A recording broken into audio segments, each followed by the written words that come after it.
Hello, everybody, and welcome to Starting Small Music. I'm Justin McCormick, and you're about to hear a conversation with an artist, musician, and music industry professional on their journey and how they got to where they are today. At Starting Small, we like to take you on a journey uncovering the untold stories of your favorite songs and artists. So sit back, relax, and enjoy the show.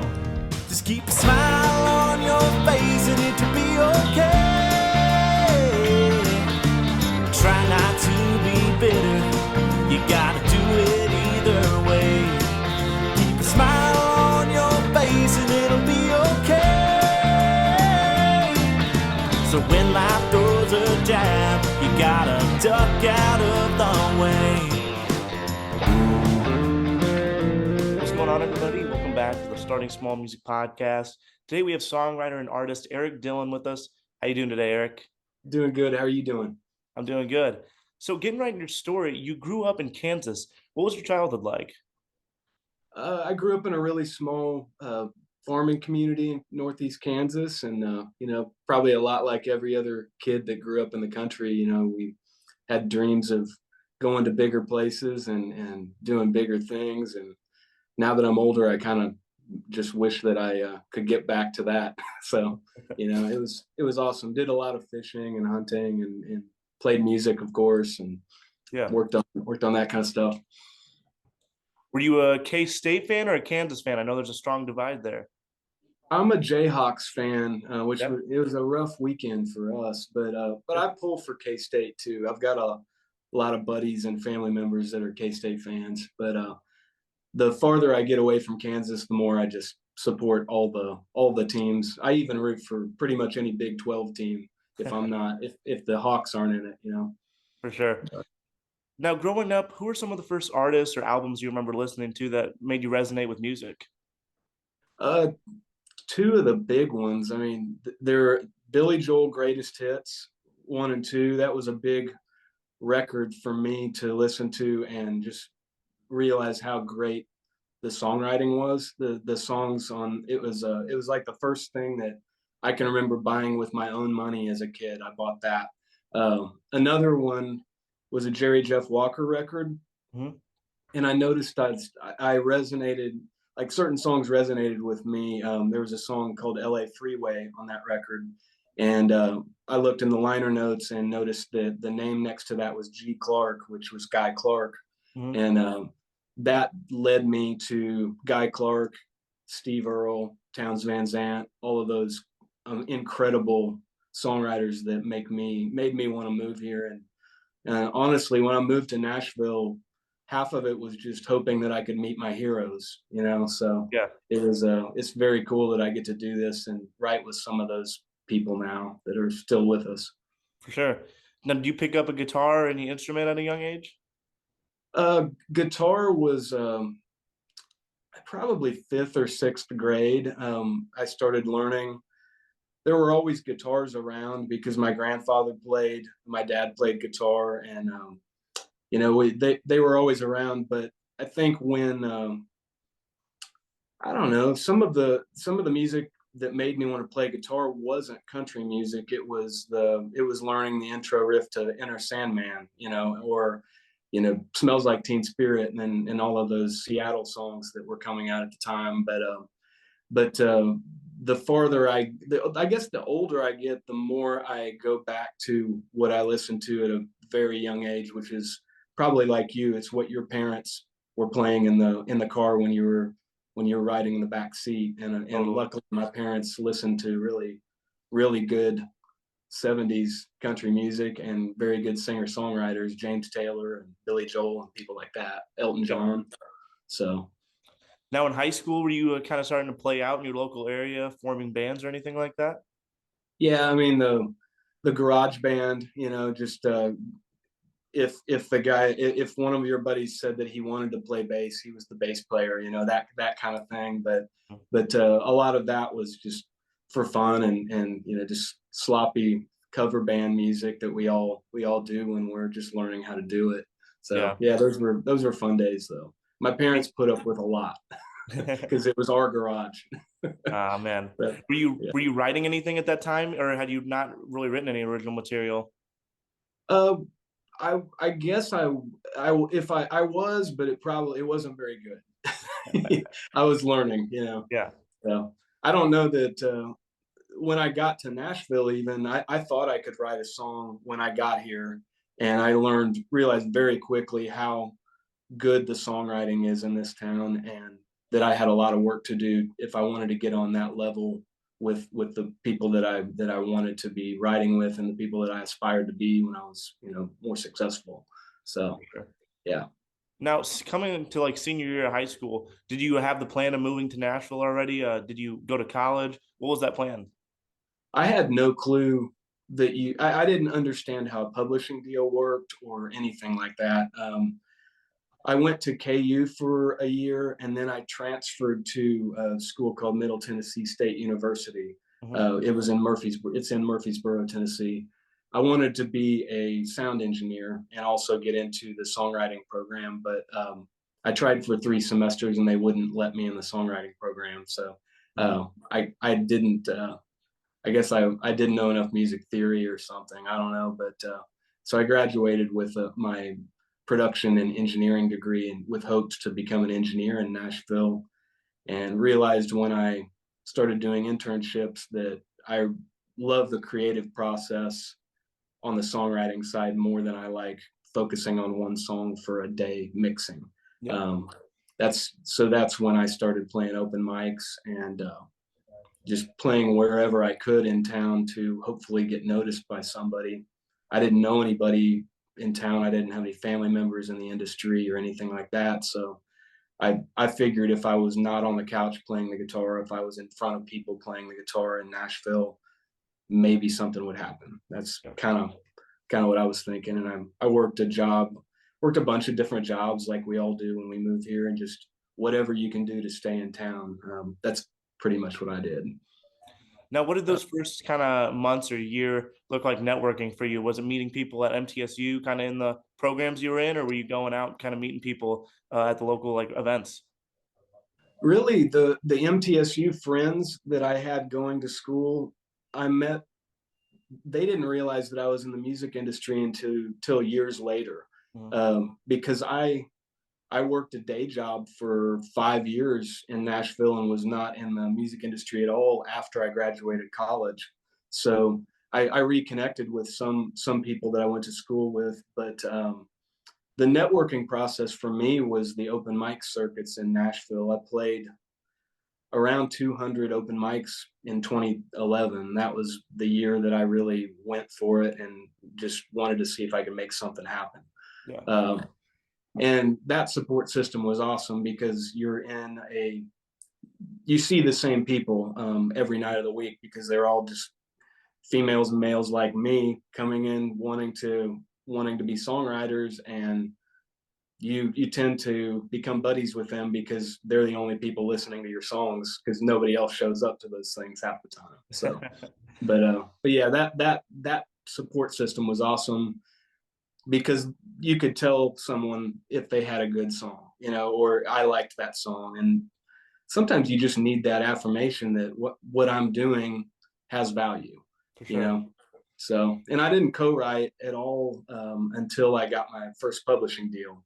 I felt like I needed to write by myself and show publishers and industry representatives what I did as a songwriter without co-writing, just so that they would understand who I was more. So Yeah. the co-writing process started for me in late 2011, 2012, when I signed my first pub deal. So who would you say is kind of in your class that you were seeing a lot of these like events you were playing at? Other writers that you came up with that are successful now too. Uh, I just missed Josh Thompson. Josh played some of the same venues that I played a couple years before, because a lot of that friend group talked about him because he made it. He was somebody that kind of went through those ranks and made it. One guy specifically that I played tons with was Jake Mitchell. Hmm. He's produced Hunter, or not Hunter, Jameson Rogers, and written some hearty hits, and has had a really successful career. But Jake and I met in the open mic line for the Bluebird.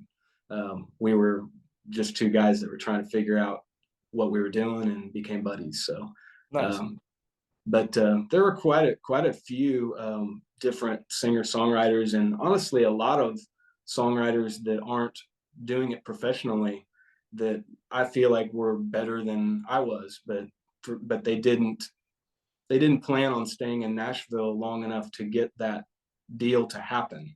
Mhm. Um, a lot of people move here for a few months and live off credit cards and rack up a bunch of debt and realize that the wheels move very, very slow in this town. And by the time they turn around, they are $10,000 in debt and they have to move back to wherever they came from.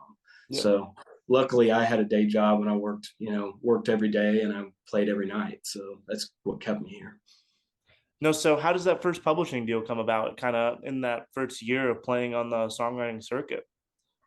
I was playing a venue called Belcourt Taps and Tapas. It's near Vanderbilt University, Yeah.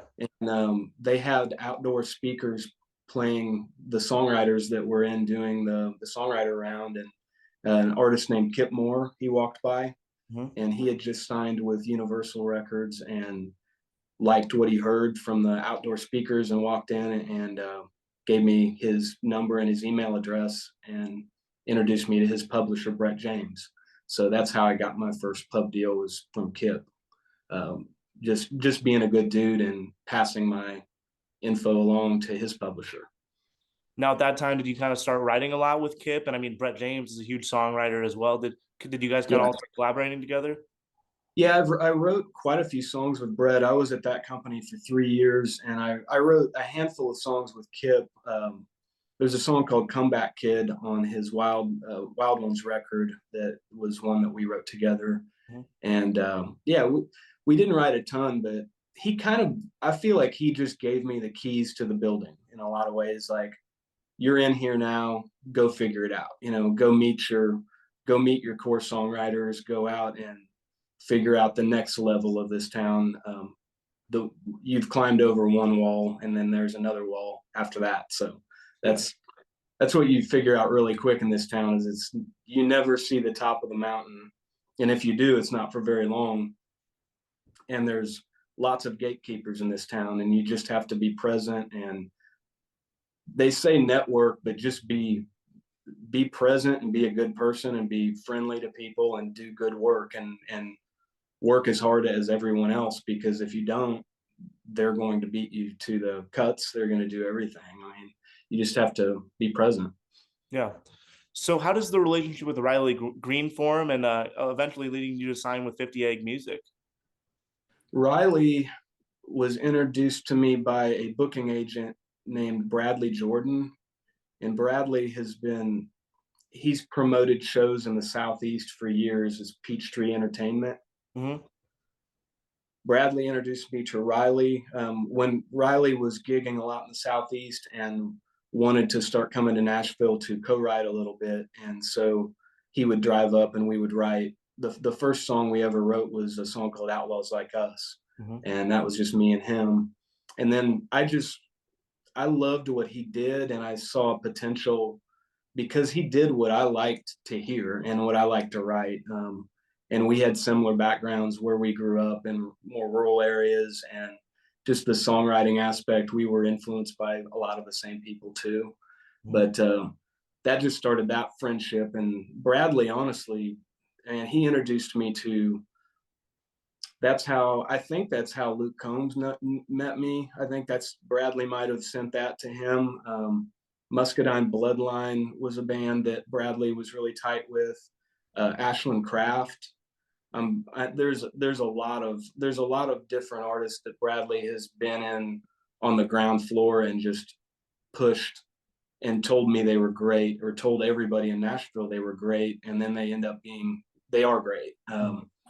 And the most current one is Ella Langley. I think she's going to be a massive star, and that's all Bradley and my buddy Jimmy Prisco, Riley's tour manager, are managing her. So I don't know. You just ask your buddies and people you trust, and they usually send you cool artists that you might be interested in writing with. Most of the co-writes that I love are things that happen like that organically. Hmm. So. Now, you end up writing one of his first smash hits, There Was This Girl. What do you Yeah, remember about the day you wrote the song and who came in with the idea and just anything that happened in the writing room that day? that song was a super quick co-write. It was just me and Riley, and he hadn't signed a record deal yet, and I was producing an EP on him. We were going to release that independently. He'd released several projects independently before the Big Machine deal, Mhm. and we realized we were going to the studio soon and did not have any tempos at all. They were all songs that we like to write that are more, slower ballad style songs, which I love those songs. But we thought might want to write a tempo for that. And he had the title, There Was This Girl. And we just, 30 minutes later, I mean, that was such a quick song. We didn't really think too much about it, honestly. Like, it wasn't one of those songs that we finished and thought we had written something great that day. Yeah. Because I think there's a difference between commercially great and a great song, like a Travis Meadows song. Mhm. So we just thought we wrote something cool that day. And the guitarist on the session was Rob McNelly. And Rob gave me, I wanted it to be twangy, so he started working through some of those licks and came up with that sig lick that just opens the song up, and it just felt right. Yeah, So luckily that ended up being my first number one and Riley's first number one on country radio. So it's a very, very good day. for sure. Another one of your songs that's gotten a lot of attention this past year is Joe for Luke Combs. You wrote that one with him. What do you remember about the day you wrote that song? And Joe was, I over COVID 2020, I was kind of going through old stuff that I had started, and we had a lot of free time. I mean, you remember it. We were just hanging out at the house and mowing our yards, and I was playing guitar a lot. And I went through all of my old work tapes from years and years and years ago. And that song, it wasn't titled Joe or anything, but it had some of the bones. And I started working on that. And I sent that song to, I think I texted it to Ray Fulcher first. Really? And yeah, and I said, hey, Ray, we always swap work tapes and love to send stuff to each other. And Luke also, but Luke was with Ray at the time that I texted it to Ray, like, this is kind of cool. And when Luke heard it, he immediately called me and asked if, he said, I love this. Let's finish this song. So that's, we had a date in 2021 and finished it. I love that song. I think the production on it's great. I think vocals are always great. Luke's one of the best singers that I know. So, and he's For a sure. great songwriter too. Yeah, He really is a great songwriter. I know that he gets a lot of credit for being a great singer, but in the writing room, he could be a hit songwriter with or without a record deal, I believe. He's just a great songwriter. no doubt. Now, you But also have released two albums of your own, Heart of Flatland and Baseball on the Moon. Do you have any more mhm. plans to release a new album maybe this year? Yeah, I am working on a new record. It's taken me time. The first record, Heart of a Flatland Boy, I had my whole life to write. Hmm. Um, the new record, I feel like I know what it needs to be and what I feel in my heart that it needs to be.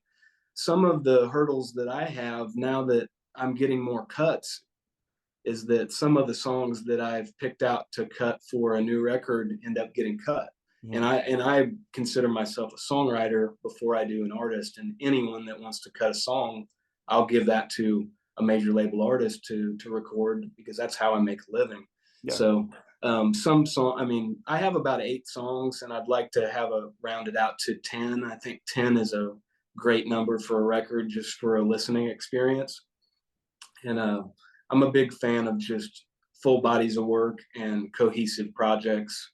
I love concept records and things like that. But yeah, this year there'll be something coming out for sure. I don't know at what level,